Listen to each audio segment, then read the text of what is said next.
In a small village at the edge of an old park, an old man would come and sit every single day. Whether it was the winter fog or the summer heat, he would be seen sitting on a specific wooden bench, wearing his worn-out jacket. People called him Old Edward. Some thought he was mad, others laughed at him, a few even pitied him. But no one ever asked him why he sat there every single day. Edward never spoke to anyone. His eyes were always fixed in one direction, across the road, from where no one ever came. He would keep scratching something onto the arm of the bench with his fingers, as if trying to carve out the past. Little did anyone know that Edward had once been the headmaster of the village's primary school. He had devoted his entire youth to teaching, character building, and shaping generations. But life had wounded him in a way that no loyalty or prayer could ever heal. Edward's wife, Mary, suddenly fell ill. After just 3 days in the hospital, she left the world, and soon after, his son George, whom he had considered the dream of his life, left one day without saying a word, never to return. He had said, "Dad, I need to live for myself. Drowning in your grief isn't the life I want." Those were the last words Edward ever heard from his son. And then, everything stopped. The bench remained. The park stayed the same. Time kept ticking, but Edward's heart never moved past that day. Every day he came, sat on the bench, and waited. Maybe his heart hoped that one day George would return, ask for forgiveness, and say, "Dad, I'm back." But years passed, and he sat there, trapped in a memory. Then one day, everything changed. A stranger named Adam came to the village. He was a photographer, capturing old places and forgotten stories with his camera. He noticed that this old man sat every day in the same posture. There was a depth in his eyes that was far from ordinary. Adam sat next to him. At first, Edward remained silent, but after a few days he began to speak, and what Adam heard changed his life forever. The next day, Adam returned to the same old park, this time not just with his camera, but with a question that had kept him awake all night. Why does this old man sit here every single day? He quietly walked over to the same wooden bench and sat on the far end. Edward was there, as usual, sitting in his signature posture, eyes fixed in the same direction, toward that empty road, as if one forgotten moment still lived there. Adam greeted him politely. Edward slowly turned his head. There was no surprise in his eyes, only exhaustion. "Your name is Edward, right?" "Yes, who told you that?" Edward replied gently. "People say you've been sitting here every day for years." Edward gave a faint smile, the kind of smile that appears when someone touches an old scar. "Yes, I sit here every day, and I wait for him." "For who?" Adam asked. Edward looked toward the sky, and in a whisper said, "My son." Adam fell silent. Edward began to speak, and it was as if someone had unlocked a hidden vault of emotion. His wounds turned into words, and his heart began to speak. "My wife Mary was a kind soul. Together we dreamed of a simple life, a small home, a child, and lots of love. We shared every sorrow like it was made for two. George. George was the outcome of that dream. I tried to give him every blessing I could. His laughter was my world. The sound of his footsteps brought peace to my heart. But when Mary died, everything shattered. George changed. I told him, 'Son, we have to be there for each other now. Your mother would want that.'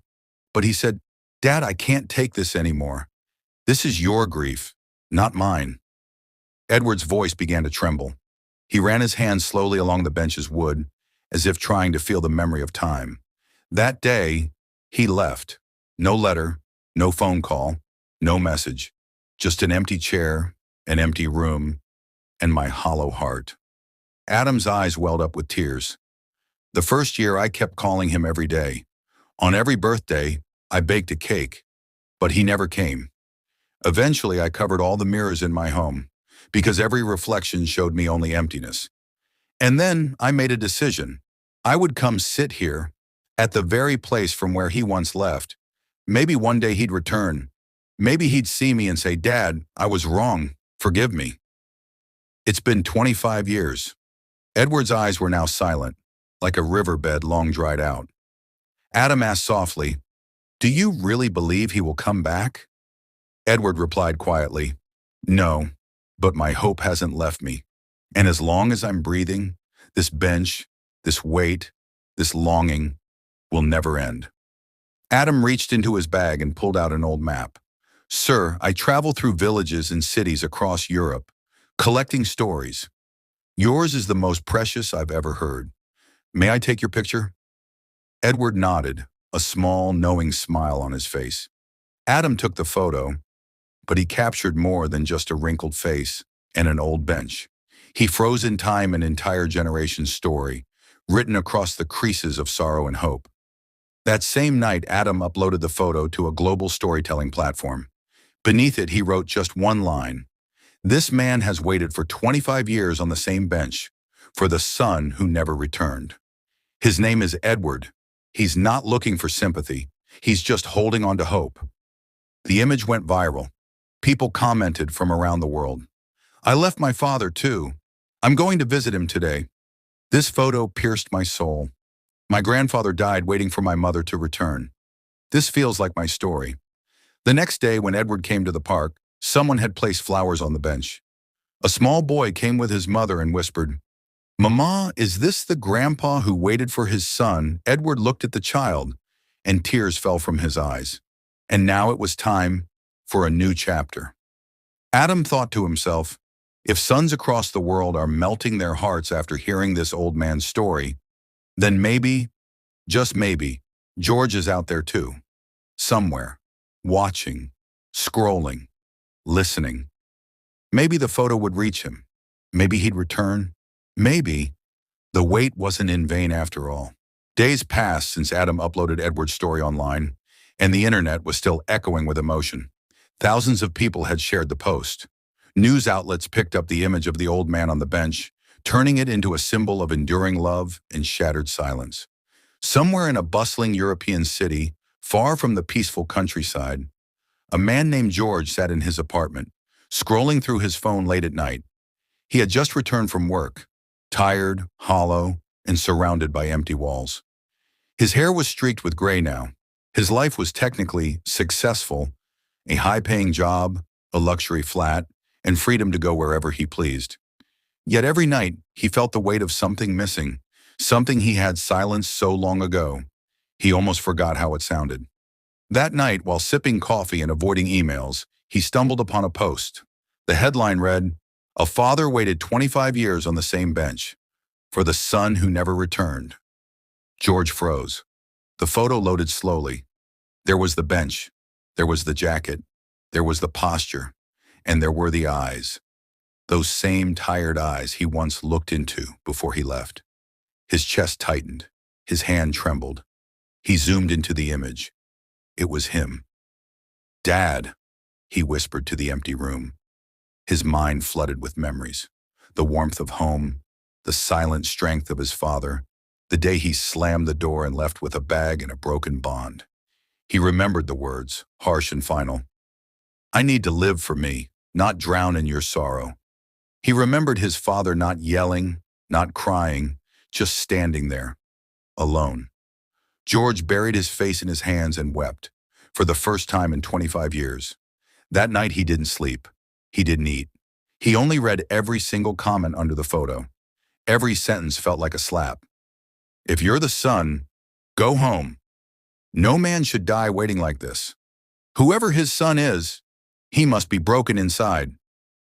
George was broken. He wanted to call, but he didn't know if the number was still active. He wanted to write, but didn't know if the address still existed. But one thing he knew, he had to go back. The next morning, Edward came to the park as usual. The wind was gentle. The bench was warm, but Edward's heart felt restless. Maybe today was different. He closed his eyes and whispered, "God, if you're listening, just let me see him once more. I'll say nothing. I'll ask for nothing. Just one glance. One last time." He didn't know that on the other side of that road, a black car had stopped. A man stepped out. His hands were shaking. His heart was racing. He had aged, but so had his guilt. George stood silently, just across the path, staring at the man he had run away from. Edward felt something. His heartbeat changed. His eyes turned toward the road. Their eyes met, and in that moment, the world stopped. Edward couldn't speak. George couldn't breathe. Two souls, broken, bruised, and burdened, faced each other after 25 years of silence. George stepped forward, fell to his knees, and cried, "Dad, I'm so sorry." Edward got up slowly, walked over, bent down, and lifted his son's face. He touched his cheeks like he used to, and with trembling lips said, "You came back. That's all I ever prayed for." The entire park froze. Even the wind seemed to pause. The bench that once held sorrow now held reunion. People watched from afar. Strangers clapped. Someone whispered, "That's the man from the photo." But Edward didn't care. All he cared about was that his son had returned. That evening, Adam came to the park again, and this time he saw not one old man, but two generations, walking side by side. He smiled, lifted his camera, and took a second picture. The caption this time? He waited 25 years, and his prayer was heard.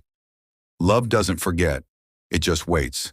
And the world, once again, cried. Ever since that day, the park changed. It no longer felt like a quiet corner of forgotten souls. It became a place of healing, of stories, of whispers between hearts that had remained silent for decades. Edward and George began meeting there every morning. George, having returned not just physically but spiritually, was now a man transformed. He had left in rebellion in search of freedom, but found that true freedom was not in escape, but in forgiveness. Every morning, Edward would bring 2 cups of tea. George would bring a flower. They would sit in silence for the first few minutes, just like before, when Edward sat alone. But now the silence had meaning, warmth, and completion. One day, George asked, "Dad, do you think you can ever forgive me completely?" Edward smiled, looked into his son's eyes, and said, "Son, forgiveness wasn't a decision I made yesterday. I forgave you every day for the past 25 years. I just needed to see you to tell you." George broke down. He realized that while he had tried to bury his guilt under achievements and noise, his father had kept him alive in the quietest corner of his world, with hope. The story didn't just end at reunion. George decided to move back into the village. He left his job, sold his apartment, and returned to the home where every wall had once echoed with his laughter. The house was old, the paint peeling, but the energy was alive. With Adam's help, George started a small community project called the Bench of Stories. Every Sunday, elders of the village were invited to share their life stories on that same bench. Children would gather, youth would listen, and slowly the village began to change. People started reconnecting with their elders, writing letters again, making phone calls that were long overdue. The bench, which was once a symbol of pain, now became a symbol of purpose. Adam continued to document these moments, and soon a short documentary was released called 25 Years on a Bench. The film went viral. But this time, it wasn't just comments, it was action. Sons returned to fathers. Daughters hugged their mothers. Estranged siblings sent messages. One letter read, "I haven't spoken to my father in 17 years. Tonight, I booked a ticket home. Thank you, Edward." Edward became a silent hero, though he never called himself one. He remained humble, quiet, and full of gratitude. He once said during an interview, "I'm no inspiration. I'm just a father who waited. That's all." But the world didn't see just a father. It saw a man who redefined patience, who showed that love, even when left alone in the coldest winters of life, does not die. It endures. And one morning, something even more beautiful happened. A woman came to the park holding a young boy's hand. She approached Edward and said, "Mr. Edward, this is my son. He's been struggling in school, angry at his father who left us. I want him to hear your story." Edward bent down, held the child's hand, and said, "Son, pain makes us bitter only if we don't turn it into something better. Let your anger teach you to become kinder." The boy hugged him tightly. George watched, teary-eyed, realizing that his father's pain had now become someone else's healing. Edward was no longer just George's father. He was now a father figure to many. Months passed, seasons changed, and one winter morning, the bench was empty. For the first time in a year, Edward didn't show up. George rushed to the house. Edward was resting on his old armchair, a peaceful smile on his face, and a letter on the table. "Son," the letter read, "if you're reading this, it means I've finally gone to meet your mother. Don't cry. My wait ended the day you came back. Now continue what we started. Keep the bench alive, not for me, but for every story that's yet to be told." George wept, not with regret, but with peace. He buried his father beside the garden behind their home, under the old oak tree Edward had planted when George was born. And every Sunday George came to the bench, not to wait, but to listen. Children still came, elders still spoke, and Adam's camera still captured each silent miracle. The bench, now with a small plaque that read, "Edward's Hope," had become sacred ground. And as long as people have broken hearts, missed connections, or words they wish they'd said, someone will always sit on that bench. And maybe, just maybe, healing will begin again. Because sometimes all it takes is a bench, a heart willing to wait, and a world ready to remember what truly matters. Love, forgiveness, and never giving up on those we call our own.